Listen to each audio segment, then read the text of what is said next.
You're listening to Capital Topics episode number 62.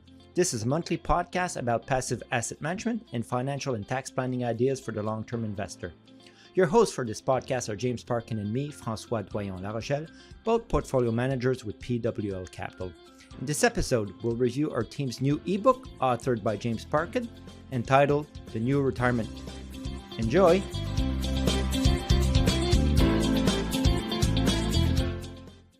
Good morning, James. How are you today? I'm great, François. How are you? I'm good, thank you. I will start off for listeners today. In the spring of 2022, we published two podcasts, number 39 and number 40, on the topic of the new retirement. These episodes were and continue to be very popular with clients and prospective clients. Many asked us if we could produce this in the form of an ebook. So today, we're proud to present our latest ebook called The New Retirement. As our regular listeners know, we have produced many ebooks in the last few years on different topics. All are available on the Capital Topics website and on our PWL Teams page. So, James, what would you like to share with the listeners today? Well, thank you for that introduction, François. This ebook is something we're very proud of. Like all our other ebooks, it is designed to be accessible to readers. It summarizes a huge topic in 12 pages, if you can imagine. Mm-hmm. As you know, most people do not want to read a big book. They want an easy-to-follow guide that gets straight to the point and can be used as a toolbox in discussion with their spouses. Right. James, the demographic reality is that Canadians are retiring in greater numbers than ever before, and once retired, they are living longer than previous generations. There have been many books written on this topic. What does your ebook bring to the table that's new? Well, François, the real benefit to me for the readers is that it is comprehensive yet easy to read. So it's going to be useful to them, and They're going to want to go back to it regularly. It covers both the financial aspects, but more importantly, the psychological challenges of retiring. And that's really what the new retirement's all about. The psychological side, as you well know in our practice, is so critically important. Again, you mentioned the huge numbers of Canadians that are going to be retiring.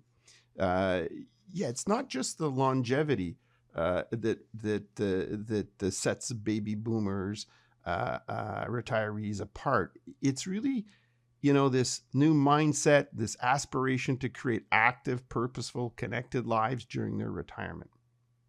Yeah, the reality for many people is the challenge of transitioning from work to retirement. They're troubled by the sense that their best years are behind them, and they struggle to find a new meaning and purpose in this new stage of their lives. Well, really, what we're going to share today with our listeners, that's the old mindset, which is, it's my life's behind me. And so what you say is so true. With my over 25 years of experience advising clients, I've seen that many times. Many retirees even have trouble admitting they're retired. Mm-hmm. Ageism and negative stereotypes can make the mental adjustment much harder. In the ebook, we cover navigating the challenges of retirement, and it really involves three things: the psychological transition, a focus on health and well-being, and then it's really a new stage for couples in their relationship.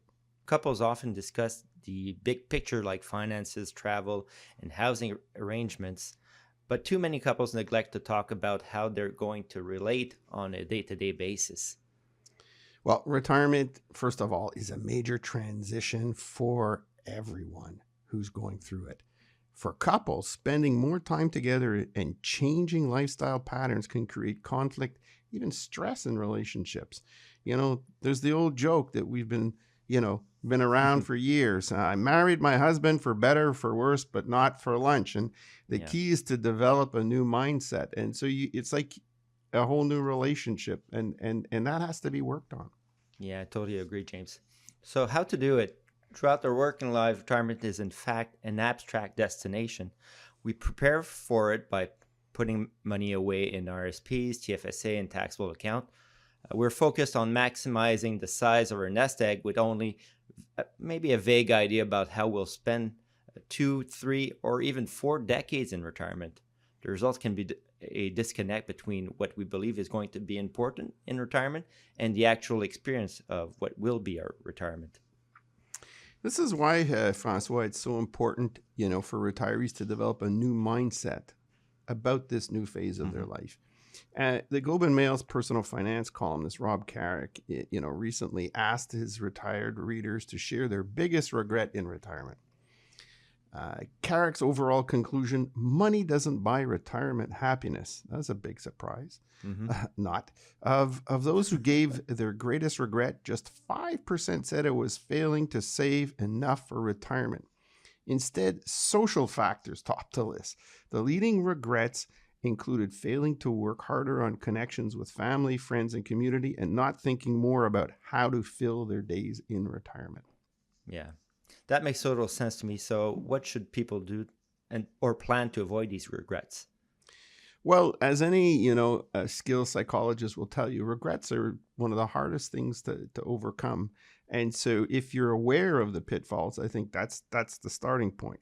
So really what they need to do is develop a vision for their retirement. And that's like flipping a switch mentally from working to retirement. And that's really difficult.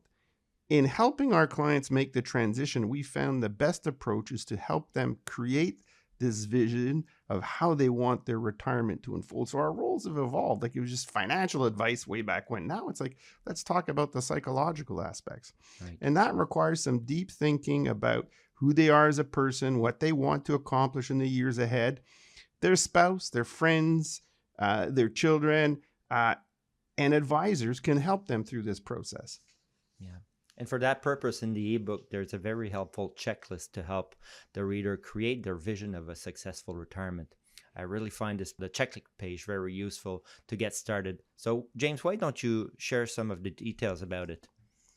Okay, so pretty much, François, there's 8 items on the checklist, and some of them are obvious and some of them less obvious. Well, the first one is deciding about when to retire. And that's really a big discussion point among couples. At Sure. what age do you want to retire? Will you continue to work part-time? Do you want to explore new types of work? The second one is where you're going to live. Will you stay in your home, or do you want to downsize and or move to a quieter, less expensive, or even a warmer climate? The third thing is, and the checklist is about your health. Do you currently have serious health problems? How will you maintain your health? And just as important, do you have a team of health professionals to support you? Right. Fourth, your relationships. How will you maintain and improve your connections with your spouse, your children, your grandchildren, and friends? What are opportunities to deepen those connections? And what are the flashpoints for conflict? Your activities. How will you fill your days? Which sports and exercise activities do you enjoy? How about hobbies, educational pursuits, and volunteering, which is a big one? Next, the sixth is other claims on your time. And this is the one that's not so obvious because, how you fill your time really, really, really has to be managed with discipline, because we hear it often. Oh, I've never been busier than since I'm retired. But you overcommit yourself to all kinds of stuff, and then you're kind of stuck following up. So again, highly successful clients are more vulnerable to this because they're doers and they want to get things done. Yeah. What demands will be placed on your time and energy? You need to be very sensitive to that. Do you manage the finances and taxes? Who's going to help you if you don't? What are your household chores? How many volunteer commitments are you going to make? The seventh one, again, not so obvious, is coping with worry. How will you manage the day-to-day stress and bigger problems? Will an exercise program or spiritual practice help? Can you talk to family or friends and get access to a therapist if needed? And finally, giving back. Again, you have all this alleged free time and you're going to start volunteering, but where you spend your time is extremely important. How will you contribute your talents, your knowledge, and resources to making your community and the world a better place now and in the future? Yeah, that's a great list, James. And the next topic you cover in the ebook is 4 things you miss about work. So what are they? Well, again, it's different degrees for different people. Some people are happy to be out of the workforce very quickly. Some really miss it. And so those who do, the number one, you get this regular paycheck that gets deposited in your bank account. And so that's a really big one. And so really people who are employees are used to seeing their pay arrive regularly in the bank account. In retirement, cash flow is often irregular as you're drawing upon your savings. Yeah, yeah. Well, what we do here, we help our clients with this one by offering clients to deposit each month in their bank account the amount required for their monthly expenses. So that reduces the risk or the stress related to that. This simplifies their lives, and they get used to the security of having that monthly transfer. In fact, what we see with our clients is that it helps them also stay within budget and respect their long-term financial plan. Absolutely, François. We see that all the time. It really works, sort of pensionizing your assets. Yeah. Yeah. So again, in fact, many clients take pride in sticking to their budget. The second thing, therefore, that you're going to miss from work is the social interaction with your colleagues. Social interaction is a big part of a happy retirement, and it was a big part of your working life. So no longer seeing work friends can leave a big hole in your life. Yeah, that's so important. That's why retirees need to stay in touch with their closest friends from work, but by not showing up to the office. That's a good point. Yeah, reach out to other friends and find activities that allow you to meet new people if needed. So the third thing you'll miss, and this is, again, depends on the person. Historically, men have had a bigger issue with this than women, but that's much less so nowadays. But it's about your work identity. The best example in this case is how often people ask you during your retirement, well, what are you doing with your time? Because again, people has this image, you got all this free time and you got nothing to do. Yeah. So it can be quite shocking if you don't have a clear vision of what retirement is about, and that brings home the realization of how important your work identity was to your self-image. This can be a challenge for many retirees, but we have a way to help them resolve it. We encourage them to develop an elevator speech. This is really basic concept thought in business sales training, and it applies brilliantly to retirees. An elevator speech is a brief description of what you're doing now to tell other people how rich your life is in retirement. It also has the benefit of reinforcing your new identity in your own mind. This elevator speech concept really, really works, and it's highly recommended that retirees develop that. So, the fourth thing that people miss from work is the perks, and some of them are not obvious. And, we talked about that in the podcast number 39, is all of a sudden you get all these IT people supporting you to manage your technology and your laptop and your PC and what have you. And all of a sudden you don't have that support anymore. So getting IT support is a big one. And you've got to find ways to in this world of all kinds of cybersecurity risks, you've really got to set yourself up to be protected. Indeed, James, this is why many set up well-organized home office. Another thing you haven't mentioned, James, is that many retirees miss the benefits package, including health and medical insurance. To resolve this, you can buy a supplementary health insurance to replace your work benefits. So the next big topic we tackle, François, in the ebook is financing your retirement. Once you've defined a vision for your retirement, you'll be ready to address the million-dollar question. How am I going to pay for achieving that vision without running out of money? Yeah, this is easier said than done. After decades of saving for retirement, switching gears to spending your savings can trigger a fear response in your brain. It even leads some people to keep working long after the age when they could afford to retire. Well, it's a big fear, but you'll be interesting to know some American statistics. And in 2023, a major global insurance company, Alliance Life, found that 61% of Americans were more afraid of outliving their money than they were of dying. Can you imagine that? Yeah, that's amazing. When it comes to spending or saving, you're faced with a real dilemma. Spend too much and you run out of money in old age. Spend too little and you shortchange your retirement and leave behind unintentional large inheritance.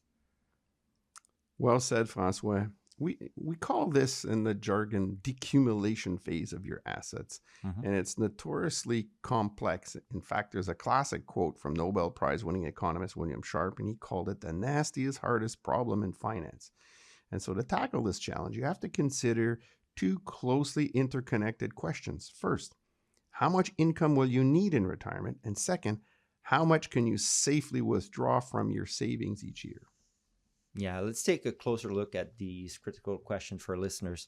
A common rule of thumb is you should aim for 70% of your pre-retirement income before taxes to maintain your lifestyle in retirement. But is this really a fair estimate of your income needs, James? Well, the answer, frankly, François, is not. Many people assume their day-to-day expenses will drop substantially when they stop working because they no longer have to pay for such items as lunch at the food court, work clothes, or transportation to their job. However, while these costs will disappear, research shows that day-to-day spending doesn't actually drop all that much. And in fact, other expenses can increase, such as vacations, leisure activities. You have more time to do that stuff.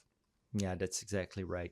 We can think of no longer having to make mortgage payments, providing financial support to children, or the big one, no longer needing to save for retirement. These are the really big expenses that make a difference. Also, because you have less income, you'll likely be taxed at a lower rate as well. These decreases in spending are even more significant for high income earners, I believe. Yeah, no, that's totally accurate, François. So what's the bottom line for our listeners? Although some will want 70% or more of their pre-retirement income, leading Canadian retirement experts Malcolm Hamilton and actuary Fred Vitesse say most people will do just fine with less than 70%. So that's reassuring on the one hand, but you do have to have enough money saved to provide you with the income you want and need. So an important part of the answer will depend on your actual burn rate, how much you spend each year, and whether it's sustainable. And this leads us to our next topic in the ebook. What is a safe withdrawal rate? Yeah, the starting point to answer the question is the 4% rule. It states that you can safely spend 4% of your nest egg in the first year of retirement and then adjust the dollar amount for inflation each year for the rest of your life with minimal risk of running out of money. So that's a classic rule that we use in financial planning, but it may not work for all retirees. If you're younger, it should be lower. If you're older, it can be higher. For others, a better option is to take a flexible approach, adjusting their spending and withdrawals in response to portfolio performance, life events, and evolving goals. Yeah, the reality is that many people spend far less than they could in retirement. And an Employee Benefits Research Institute study found that people in the United States who retired with more than $500,000 in savings, on average, still had 88% of it left 20 years after retirement. And even individual with less than $200,000 in non-housing assets immediately after retirement still had 75% of those savings after 18 years. Well, François, we see that a lot with clients, as you know. I should also highlight that capital markets over the last 20 years, despite 4 major corrections, 2 major bear markets and 2 major corrections, have been favorable to investors. Yeah, correct. For those who've been disciplined. For many people, spending more, not less, is the challenge. So your focus shouldn't be on the magical safe withdrawal rate. Rather, review your portfolio performance with your financial advisor at least once a year and retirement income projections on a regular basis, and especially after bad years in the market. So then you can adjust your budget as necessary. Yeah. Another really important question about retirement income planning is when should you take your pension from the Canada Pension Plan, the CPP, or QPP for Quebec resident? As many people know, you can increase your CPP or QPP pensions by delaying it after the age of 65. François, I would add that many pension experts and financial planners recommend that people should wait.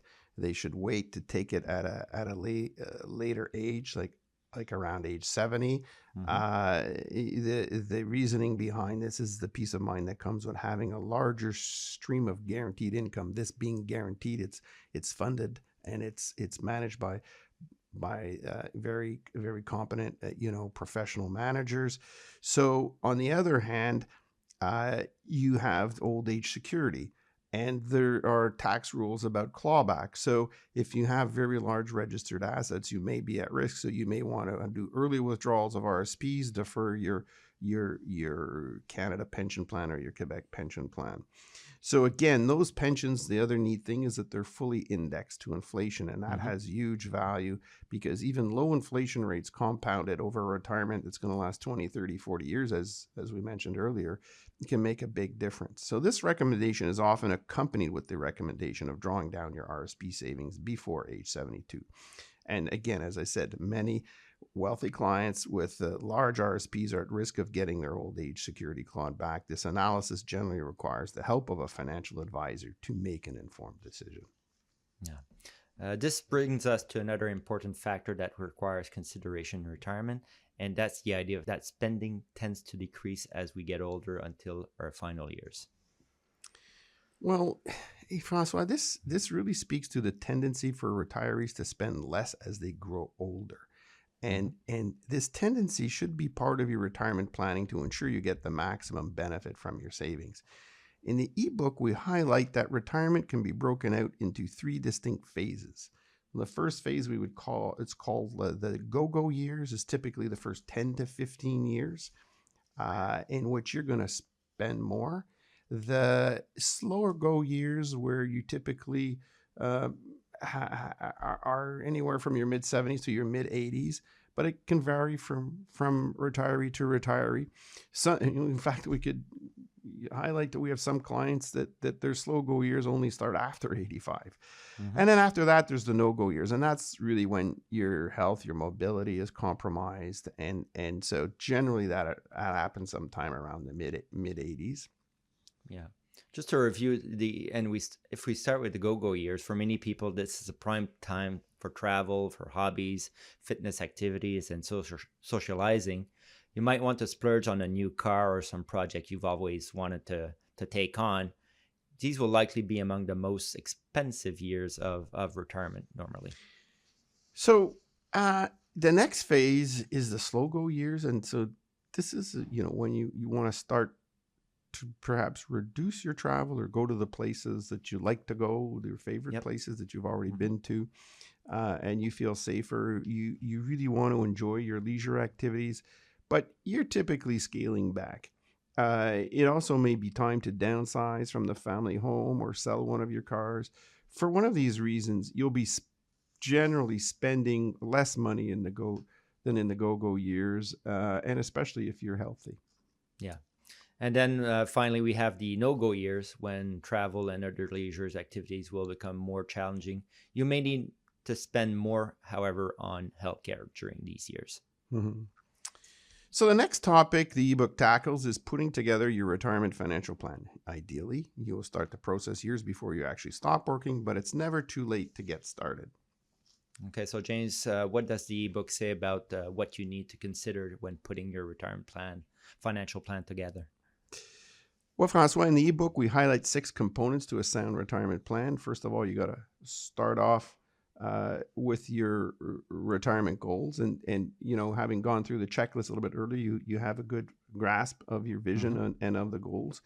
Then we talked about estimating your monthly spending or your burn rate. You've got to review your income sources. Are they inflation indexed? Are they stable? Are they going to be continuous? Or are they at risk? Plan for the big ticket items. Got to change my car. Got to do some house renovations, repair the roof. Think about estate planning, intergenerational transfer. And finally, then you just got to go ahead and make the plan. Yeah. Once you get a view of your expenses and income in retirement, it's always a good idea to get the advice of a qualified financial planner to create your retirement plan with you. They will use software to make financial projection based on your income sources, spending needs, and assumptions about the future investment returns, inflation as well, and life expectancy, etc. So from there, once your plan's in place, it's about reviewing it regularly, and we call that the retirement income optimization, or your annual portfolio review. And you should have an annual meeting to thoroughly look at all of these aspects with your advisor. So how do you monitor on a regular basis? Well, that's where the ebook highlights, the important things you need to do by meeting with your advisor and in ensuring that you're on track with the plan. And so that may sound rather basic, but it is critical that you're constantly reviewing. It's not like you said it, no, we can forget about it. Yeah, this is a core part of our services to our client is your tax optimized, including for capital gains and losses, RSP or RIF withdrawals, discussions, dividends from investment holding companies, and the possibility of old age security pension clawbacks. These are part of the main discussions with clients. Yeah. So in this annual meeting, we also review your burn rate. Did you actually spend what you intended? And curiously, when we set those fixed amounts per month where we pensionize the assets, a lot of clients spend actually less than what we send them, and they accumulate a bit of cash here and there, and they can gift some monies, to their grandchildren or their kids or what have you, or for save up for maybe another year they're going to be spending a little bit more on vacation. So specifically, we discuss how much you withdrew from your portfolio. So you really should know what was your actual burn, and then is that burn rate going to be stable, or do you expect it to increase over time? Yeah. Having the right strategy, tax strategy, I should say, can save you thousands of dollars over the course of retirement. Here, a financial advisor collaborating with your tax advisor can give you valuable guidance. So, François, let's wrap up the review of our ebook, The New Retirement. The next phase of your life can be a wonderful time, but you shouldn't underestimate the psychological and financial challenges of transitioning from work to retirement. These challenges range from finding new meaning and purpose in your life to switching from many years of saving to spending it. Yeah, I would add, James, that if you're planning for retirement or are newly retired, you've probably already realized that success in this new stage of your life is going to require more than just financial security.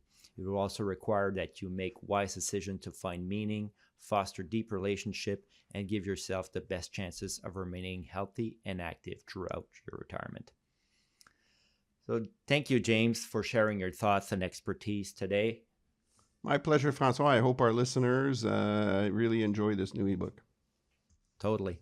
So that's it for episode number 62 of Capital Topics. Don't forget, if you'd like to submit questions or suggestions for the show, please email us at capitaltopics@pwlcapital.com. Also, if you like our podcast, please share it with your family and friends. And if you have not subscribed to it, please do. Again, thank you for tuning in, and please join us for our next episode to be released on May 9th. In the meantime, make sure to consult Capital Topics website for our latest blog posts. See you soon.